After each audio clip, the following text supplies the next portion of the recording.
Alors François Xavier, c'est quelqu'un que j'aime beaucoup parce que je connais depuis un certain temps. François Xavier, il est venu me voir une fois avant la prière des malades à la sacristie. Il m'a dit, mon père, votre prière c'est super, j'aimerais faire une vidéo sur votre prière. Moi j'ai dit, pourquoi pas, essaie. Il a fait une vidéo, et c'est cette fameuse vidéo qui maintenant passe sur YouTube, qui est même passée sur KTO. Et grâce à cette vidéo, beaucoup de monde ont connu la prière des malades. Grâce à l'émission qui est passée sur KTO aussi, c'est François Xavier qui l'a fait. Et je ne m'attendais pas à ce qu'il fasse un truc aussi chouette avec Philippe. Et ce soir, il va venir témoigner d'une guérison qu'il a obtenue pour son fils. Il va nous raconter tout ça. Bonsoir. Mon fils Thomas a eu 7 ans hier. Nous nous sommes vraiment rendus compte qu'il avait des difficultés à parler quand le pédiatre a commencé à s'en inquiéter vers l'âge de 3 ans.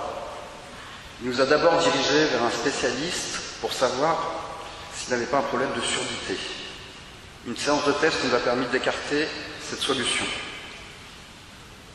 Le pédiatre lui a alors prescrit des séances d'orthophonie 2 fois par semaine depuis presque 4 ans. L'orthophoniste, de son côté, ne constatait pas suffisamment de progrès et une certaine souffrance due à ses difficultés à s'exprimer et à son retard de langage. L'orthophoniste nous a vivement recommandé de consulter un psychologue. Suite à cette recommandation, Thomas en a vu 2, sans pour autant y trouver de solution. Les progrès n'étant pas au rendez-vous, l'orthophoniste, en accord avec l'école et le pédiatre, nous a recommandé de faire aussi appel à une psychomotricienne. Les séances seraient ainsi complémentaires. Pendant ces 2 dernières années, Thomas cumulait des rendez-vous avec plusieurs spécialistes. Chaque semaine, 2 séances d'orthophonie qu'il vivait très mal. Une séance de psychomotricité et une séance avec une psychologue, sans compter d'autres rendez-vous tentés, des tests pour évaluer sa concentration, des tests de QI pour discerner s'il était plutôt à un haut potentiel, etc. Toute cette période était très difficile pour lui et pour nous, ses parents. Thomas souffrait de ses problèmes de motricité, de langage, d'élocution et de ses difficultés pour s'exprimer. Après toutes ces années d'efforts, sans résultat satisfaisant, nous avons décidé d'arrêter cet acharnement médical sans issue à la fin de l'année scolaire 2016, il y a 6 mois. Peu de temps après, je suis allé, comme à mon habitude, à la prière des malades à Saint-Nicolas-des-Champs. C'était la dernière avant les vacances d'été. Avec confiance, j'étais venu pour prier pour mon fils. Thomas a toujours aimé écouter et lire la vie de Jésus. Et nous avions l'habitude de lui faire le signe de croix sur le front chaque soir depuis son baptême. Souvent, il demande de lui-même une petite prière avant de dormir. Et il nous arrivait, à Thomas et à moi, de demander à Jésus de l'aider dans ses difficultés. Ce 30 juin 2016, dans l'église, c'était ici, alors que le Saint-Sacrement, la présence réelle de Jésus lui-même, passait devant nous, comme il y a 2000 ans. Quelle chance pour ceux qui ont conscience de cela. J'ai été concerné par 2 paroles de connaissance. La première a été dite alors que Jésus, dans l'hostie, était en face de moi. Je le priais pour Thomas, et il m'a répondu sans attendre plus longtemps, par le biais de cette parole. Le Seigneur visite un enfant qui a des problèmes de motricité, surtout d'élocution. Il va pouvoir parler et être libéré. J'avais déjà reçu des grâces dans cette église, et cela s'est passé de la même manière que les autres fois. Ma gorge s'est serrée très fortement et les larmes ont coulé sur mon visage. Puis j'ai remercié le Seigneur, convaincu qu'il avait touché mon fils.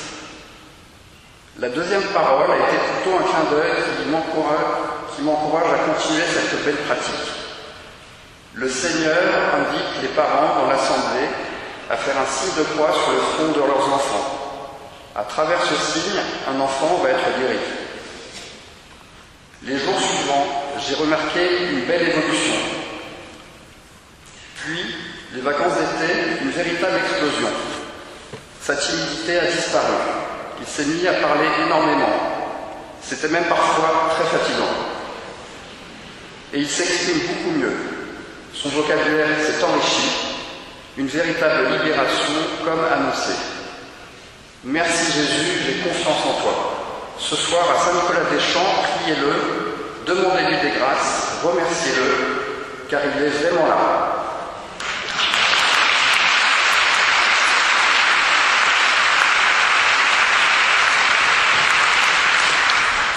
Voilà, merci beaucoup François-Xavier. Donc vous voyez qu'on peut obtenir aussi des grâces pour des personnes qui ne sont pas dans l'Église, comme ça arrive régulièrement. Alors je vais vous donner d'autres témoignages de personnes qui ont obtenu des guérisons, qui sont venues nous les faire remonter. Donc Marie-Roselaine, qui a eu un accident de voiture en 2012 avec un traumatisme. Depuis lors, la circulation de son sang était devenue moins bonne, elle avait en permanence froid, des fourmillements dans les doigts, etc. Le 18 février 2016, elle est venue à Saint-Nicolas-des-Champs à la prière des malades, et sans penser à ses propres problèmes. Elle a entendu une parole de connaissance qui décrivait son problème, qui disait que la personne concernée ressentait de la chaleur et des picotements dans son corps. De fait, son corps s'est mis à chauffer, elle a ressenti des picotements, et depuis elle ne souffre plus du tout des symptômes de la mauvaise circulation qu'elle avait, elle n'a plus de mauvaise circulation. Elle s'est dit aussi qu'à travers cette guérison, le Seigneur l'appelait à être plus fidèle dans sa prière. Voilà, merci Seigneur pour cette guérison pour Marie-Roselaine. Un autre témoignage que nous avons reçu. Donc, depuis son opération au genou, 3 mois avant, Adéonie était profondément angoissée, elle avait des crises d'angoisse, sans cesse la boule au ventre. Suite à une parole de connaissance, de guérison, d'une personne qui était guérie d'angoisse en mai dernier, ces angoisses sont parties totalement. Et en même temps, elle a eu la résolution d'un problème d'atrophie musculaire.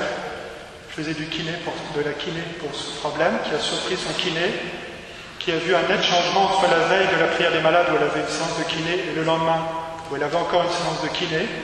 Il a vu que le muscle avait changé. Voilà, 2 guérisons qu'a obtenu Adéonie. Et je vous donne un dernier témoignage.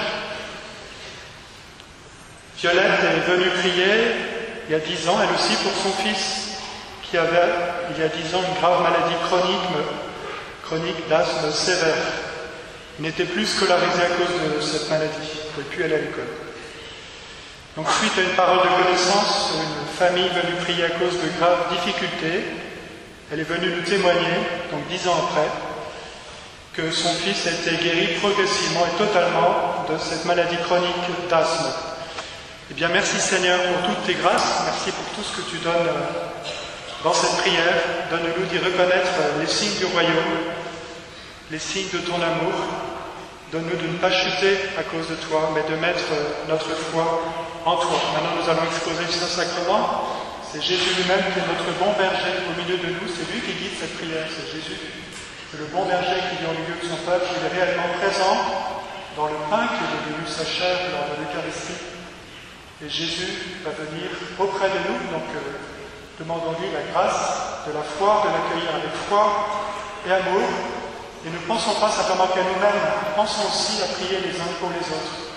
Ce qui est important, c'est qu'on forme un corps dans cette prière, on n'est pas tous ensemble, chacun tout seul. On est tous ensemble, un corps, unis, et on prie les uns pour les autres. Et c'est là où la prière porte du fruit. Amen.